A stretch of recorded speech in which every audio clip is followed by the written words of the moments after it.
प्रकार से मंगलाचरण लिखते हैं।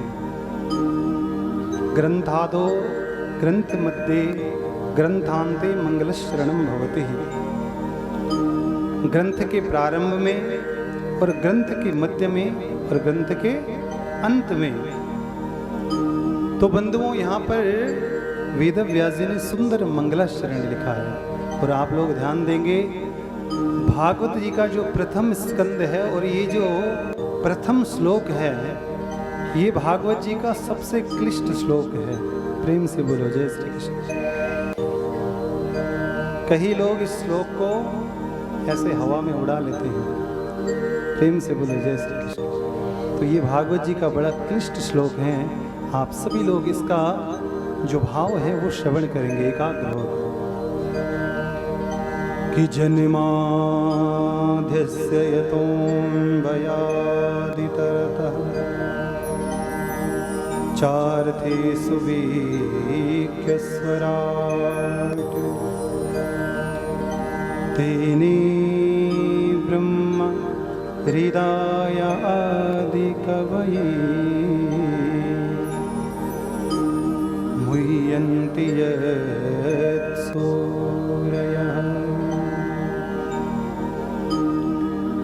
तेजो वारिमृदां यथा विनिमयो यत्र त्रिसर्गो वृषा धाम्ना स्वेन सदा निरस्तकुहकम् सत्यं परं धीमहि सत्यं परं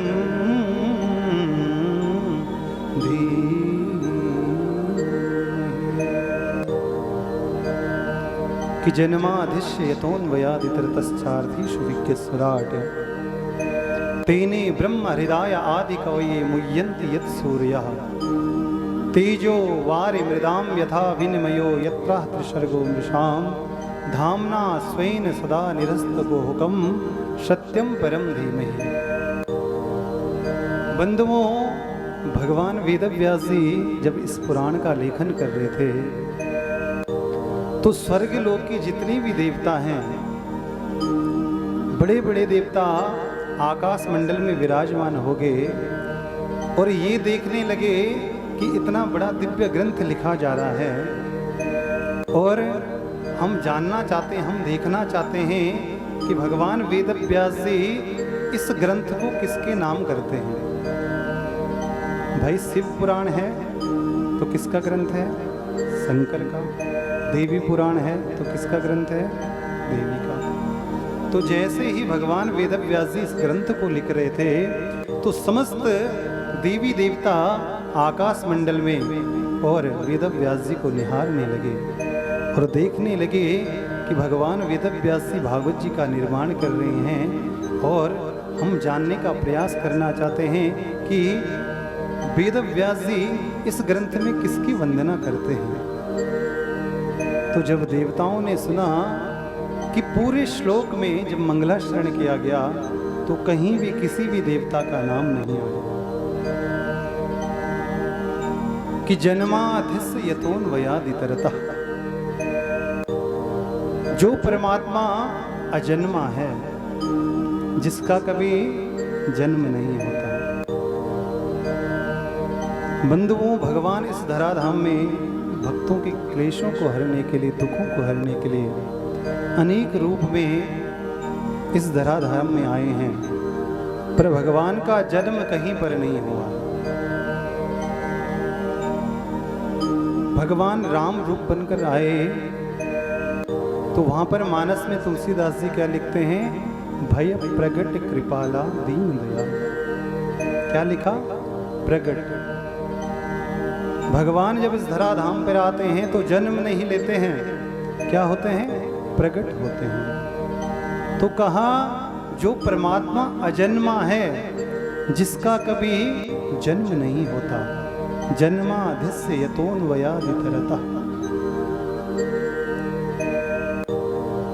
बंधुओं, ये जो शुरू की जो श्लोक की लाइन है जन्मादिस्य, ये ब्रह्म सूत्र का दूसरा सूत्र है जन्मादिस्य। और ब्रह्म सूत्र का जो पहला सूत्र है वो है अथातो ब्रह्म जिज्ञासु। भगवान वेदव्यास जी लिख रहे हैं कि जो परमात्मा कभी जन्म नहीं लेता और ना जिसकी कभी मृत्यु होती है, जिसकी सत्ता कभी समाप्त नहीं होती। इस संसार में भगवान की सत्ता आज भी है और इससे पूर्व भी थी और इसके बाद भी रहेगी। बंधुओं, इस संसार में हम रहें ना रहें, मगर ये भागवत ग्रंथ हमेशा रहेगा। इस भागवत ग्रंथ का दर्शन हमारे दादा परदादा ने भी किया है और हम भी कर रहे हैं। और हमारी जो 21 पीढ़ी आगे बढ़ के आएगी तो वो भी इस ग्रंथ का दर्शन करेंगे। तो बंधुओं, कहने का अभिप्राय है जिस परमात्मा की सत्ता कभी समाप्त नहीं होती, जन्मादिस्य यतोन्वयादितरतश्चार्थी सुविज्ञ स्वराट, जो परमात्मा अविज्ञ है, कहीं दिखता नहीं है। भगवान किसी ने देखा है? नहीं देखा है। कहीं कहीं बड़े बड़े संत हैं, कई वर्ष हो गए, हजारों वर्ष तपस्या कर चुके हैं, मगर भगवान का दर्शन आज तक नहीं हुआ। तो जो विज्ञ है पर फिर भी अनविज्ञ सा दिखता है तो हर जगह। हाँ, हरि व्यापक सर्वत्र समाना। हरि क्या है? हर जगह व्यापक है। और कैसे नहीं कि थोड़ी मात्रा में या ज्यादा मात्रा में नहीं। बाबा गोस्वामी तुलसीदास जी लिख रहे हैं कि हरि व्यापक सर्वत्र समाना। समान रूप में परमात्मा इस धराधाम पे विराजमान है। जरा दोनों हाथ उठा करके श्री राधे श्री राधे श्री राधे। तो चारथी सुविज्ञ स्वराट, जो विज्ञ होकर भी अनविज्ञ जान पड़ता है, ऐसा जो परमात्मा है। और तेने ब्रह्म हृदय आदि कवये मुह्यन्ति यत् सूरया, जिसकी माया के कारण बड़े बड़े देवता भी मोहित हो जाते हैं। एक बार नारद जी को भी भगवान ने अपनी मोहिनी नारद जी के ऊपर भी चलाई थी। जब नारद जी को बंदर का मुख दे दिया था, सब लोग जानते हैं कथा। तो बड़े बड़े देवता भी जिसकी माया से बचे नहीं हैं। कि तेने ब्रह्म हृदय आदि कवये मुह्यन्ति यत् सूरया। और कहते हैं तेजो वारि मृदाम यथा विनिमयो यत्र त्रिसर्गो मृषाम। जिसके आधीन महाराज अग्नि, तेजो वारि मृदाम, अग्नि जल वायु आकाश आदि आदि जो पंच तत्व हैं वो भी जिसके अधीनस्थ हैं, ऐसे जो परमात्मा हैं। क्योंकि बंधुओं, जो जल है, जो वायु है, जो अग्नि है, ये सब परमात्मा के आदेश से चलते हैं। भगवान गीता में कहते हैं कि मद भयात वाति वातोयम सूर्य स्तपति मद भयात वर्षति इंद्रो दहत्यग्नि मृत्युश्चरति मद भयात। ये जो सूर्य जो हमें तेज जो प्रकाश दे रहा है, जो हमें तपा रहा है, ये किसके भय से? भगवान के भय से, भगवान के आदेश से। ये जो मीठी मीठी जो शीतल शीतल जो वायु जो इस धराधाम पर रहती है महाराज, जो केवल आभास होती है, जिसका हम दर्शन नहीं कर पाते, वो वायु भी भगवान के आदेश से बहती है, चलती है। अग्नि जलाती है तो भगवान के आदेश से। तो तेजो वारि मृदाम यथा विनिमयो यत्र त्रिसर्गो मृषाम। पृथ्वी अग्नि जल वायु आकाश जिसके अधीन हैं, ऐसे जो परमात्मा हैं जिनके अधीन ये हैं। और यत्रा त्रिसर्गो मृषाम, जिसकी माया भी दुनिया है, जो अमृषा है। ये भगवान की मायावी दुनिया है जो हमें सत्य प्रतीत होती है मगर सत्य नहीं है। अच्छा, ये संसार सत्य है? नहीं है ना। संत लोग गाते हैं ना कि झूठा है संसार धोखा खाएगा, कर ले प्रभु से प्यार फिर पछताएगा। झूठा है संसार।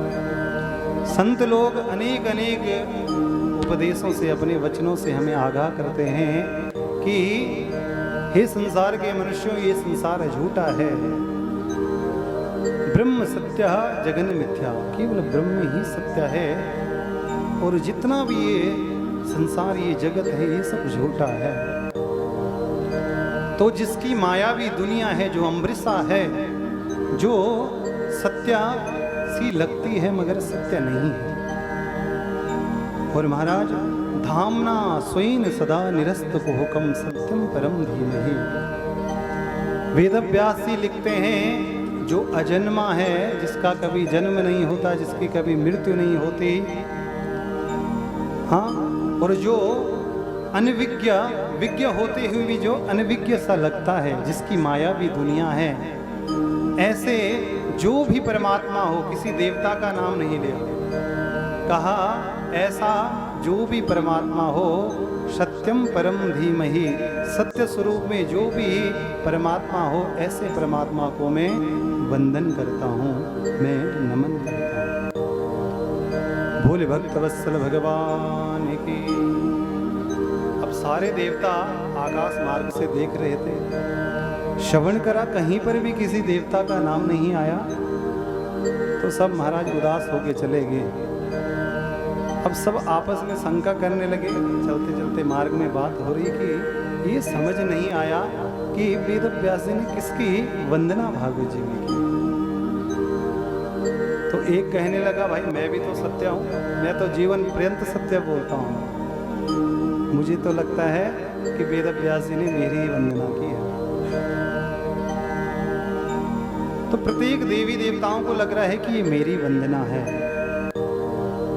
तो वेद व्यास जी कर रहे हैं कि सत्यम परम धीमहि, इस संसार में जो सत्य है, जो त्रिकालवादीन सत्य है, जो तीनों लोकों में जिसकी सत्ता विराजमान है, ऐसे उस परम सत्य स्वरूप परमात्मा को मैं प्रणाम करता हूँ, मैं वंदन करता हूँ।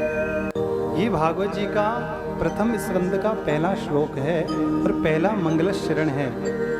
और मैंने कहा था कि ग्रंथ के मध्य में भी भगवान वेद व्यास जी ने मंगल शरण लिखा है। और जब भगवान की गर्भ स्तुति, आप चतुर्वेद की कथा जब श्रवण करेंगे, भगवान का जब जन्म होता है तो उस समय समस्त देवी देवता भगवान की गर्भ स्तुति करते हैं। और वहाँ पर भी भगवान नारायण को, भगवान को कई बार सत्य सत्य बोलकर वहाँ पर भगवान का संबोधन करते हैं कि सत्य व्रतम सत्य परम त्रिसत्यम सत्यस्य जोनिम निहितम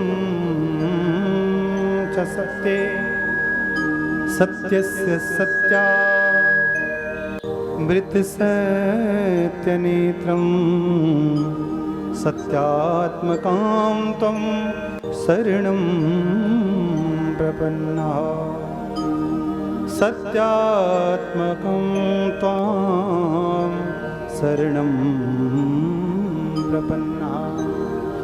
मध्य में भी सत्य सत्य बोलकर परमात्मा की स्तुति समस्त देवी देवता करते हैं।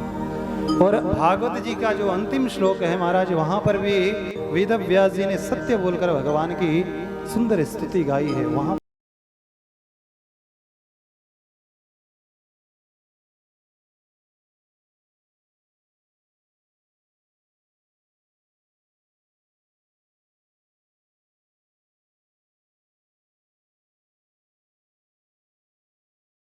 परम धीमहि, तीनों मंगलाचरण में केवल और केवल भगवान सत्य स्वरूप में जो परमात्मा विराजमान है, ऐसे सत्य स्वरूप की भगवान वेद व्यास जी सुंदर वंदना करते हैं। और इस पुराण को, इस ग्रंथ को उस सत्य स्वरूप परमात्मा के चरणों में अर्पित करते हैं। जरा दोनों हाथ उठा करके ये श्री राधे श्री राधे श्री राधे। तो बंधुओं, ये भागवत जी का पहला मंगल शरण है और भागवत जी का पहला श्लोक है। दूसरा जो भागवत जी का श्लोक है उसमें बंधुओं भागवत जी का जो अधिकारी कौन है, क्या कथा श्रवण का अधिकारी हर कोई व्यक्ति है? तो यहां पर वेद व्यास जी बता रहे हैं कि कथा करने का अधिकारी कौन है और कथा सुनने का अधिकारी कौन है। तो यहाँ पर भगवान वेद व्यास जी लिखते हैं, कहते हैं बंधु यहाँ पर अनुबंध चतुष्टय का भी यहाँ पर दर्शन भगवान वेद व्यास जी करवाते हैं कि धर्मा प्रोंजित कहत गोत्र परमो निर्मत सराणाम सताम वेद्यम वास्तवमत्र वस्तु सिमदम तापत्रयोन्मूलनम।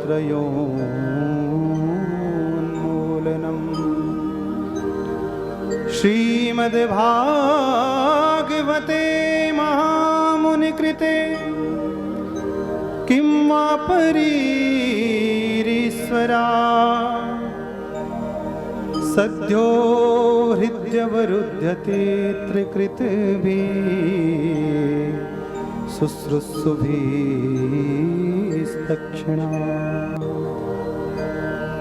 भगवान वेद व्यास जी लिखते हैं कि धर्मा प्रोंजित कहत उत्तर परमो निर्मत सराणाम शताम। यहाँ पर अनुबंध चतुष्टय का अवलोकन यहाँ पर किया गया है। अनुबंध चतुष्टय कहते हैं बंधुओं विषय अधिकारिश्च संबंधस्य प्रयोजनम। जिस ग्रंथ में 4 चीजों का बोध करवाया गया है हो, वो 4 चीज कौन कौन सी? कि विषया, भागवत जी का विषय क्या है?